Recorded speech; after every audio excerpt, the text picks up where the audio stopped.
Welcome to ரசிகன் talkies. இன்னைக்கு நம்ம தரிசனம் பண்ணிட்டு வந்திருக்க படம் இன்னைக்கு நம்ம ரிவ்யூ பண்ண போற படம் காந்தாரா லெஜெண்ட் சாப்டர் 1.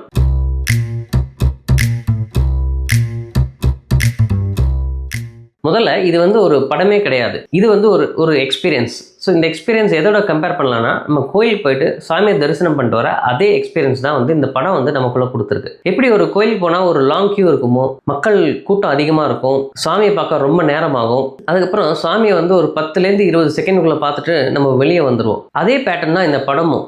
இந்த படத்தோட ஃபர்ஸ்ட் ஆஃப் நான் சொன்ன அந்த லாங் கியூ, அந்த லாங் வெயிட், ஒரு ஸ்லோ மூவிங்காக இருக்கும். ஆனால் செகண்ட் ஆஃப் ஆரம்பிக்கிறதும் தெரியாது, முடியறதும் தெரியாது. கடவுளை தரிசனம் பண்ணிட்டு வெளியில் வந்துட்டோம் அப்படின்ற ஃபீல் தான் நமக்கு இந்த படம் முடிச்சதுமே நமக்கு கிடைக்கும். முதல்ல இந்த படத்தோட actor and director mister Rishabh Shetty அவர்கள், அவர் கிட்டத்தட்ட நாடி, ரத்தம், சதை, நரம்பு எல்லாமே ஒரு பக்தி ஒருத்தரால் மட்டும்தான் இப்படி ஒரு பர்ஃபார்மன்ஸ் கொடுக்க முடியும்.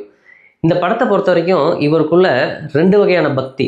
ஒன்று படத்தில் வர அந்த தெய்வ பக்தி, இன்னொன்று ஆஸ் அன் ஆக்டர் சினிமா இது மேலே இருக்க பக்தி.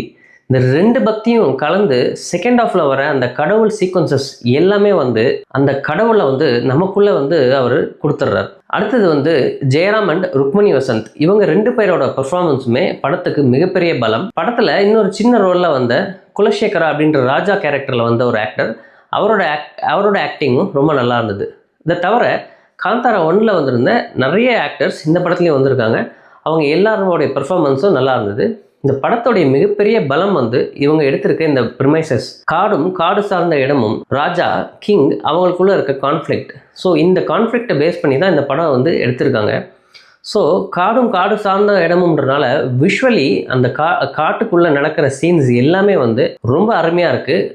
கேமரா ஒர்க் இந்த படத்தோட மிகப்பெரிய பலம். எந்த சீக்வன்ஸ்லையும் இது ரொம்ப மொக்கையாக இருக்குது, இந்த கேமரா ஒர்க் நல்லா இல்லை, இப்படி நம்ம எந்த சீக்வன்ஸ்லையுமே சொல்ல முடியாது.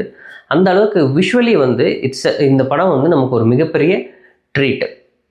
படத்தோடைய விஎஃப்எக்ஸ் ஒர்க், சவுண்ட் எஃபெக்ட் எல்லாமே ரொம்ப அருமையான ஒர்க், ரொம்ப பிரமாதமான ஒர்க் பண்ணியிருக்காங்க இந்த படத்தில். இதுக்கு அடுத்து சொல்ல வேண்டியது மியூசிக். அஜினீஷ் லோக்நாத் இவருடைய மியூசிக் காந்தாராக்கு எப்படி ஒரு மிகப்பெரிய பலமானதோ அதுக்கு டபுள் மடங்கு இந்த படத்தில் கொடுத்துருக்காரு. நிறைய வார் சீக்வன்சஸ் இருக்குது இந்த படம், அதுலெல்லாம் இவருடைய மியூசிக் ரொம்ப நல்லா இருக்கு. Action and war sequences, stunt direction, இது எல்லாமே ரொம்ப அருமையான ஒர்க். என்னதான் நம்ம நிறைய வார் சீக்வன்சஸ் படங்கள் பார்த்துருந்தாலும் அதில் வர ஒரு சில வார் போர்ஷன்ஸ் இதுலேயும் வரா மாதிரி இருந்தாலும் நமக்கு விஷுவலி அதை பார்க்கும் போது ரொம்ப பிரமிப்பாக இருக்கு, ரொம்ப பிரம்மாண்டமான ஒர்க் பண்ணியிருக்காங்க. எல்லாத்தையும் விட இந்த படம் நமக்குள்ள கொடுக்குற அந்த டிவைன் எக்ஸ்பீரியன்ஸ், அந்த கடவுள் வர சீன்ஸ், எஸ்பெஷலி குலிகா அப்படின்ற அந்த கடவுள் வர சீன்ஸ் நம்ம காந்தாரால எப்படி டுவோர்ட்ஸ் த எண்டில் கடவுள் வருவாரோ, இந்த படத்துலையும் கிட்டத்தட்ட அந்த பேட்டர்னில் தான் கடவுள் வர சீன்ஸ் வருது. ஆனால் அந்த குலிகா வர சீன்ஸ் எல்லாருக்குள்ளேயுமே கடவுள் இருக்கார் அப்படின்றத நம்பும்படியான ஒரு சீன்ஸை அமைச்சிருக்காங்க. இந்த படத்தோட நெகட்டிவ்ஸ் பார்த்தோம்னா, நிறைய இடங்கள்ல கத்திட்டே இருப்பாங்க. அது இந்த கதைக்கு தேவையானது தான், ஆனால் ரொம்ப ரிப்பீட்டடாக இருக்கனால அது மட்டும் ஒரு சின்ன நெகட்டிவ். இது தவிர இந்த படம் ஒரு தியேட்டர் எக்ஸ்பீரியன்ஸ், ஒரு டிவைன் எக்ஸ்பீரியன்ஸ். அதனால் எல்லாரும் கண்டிப்பாக தியேட்டர் போய் பாருங்கள்.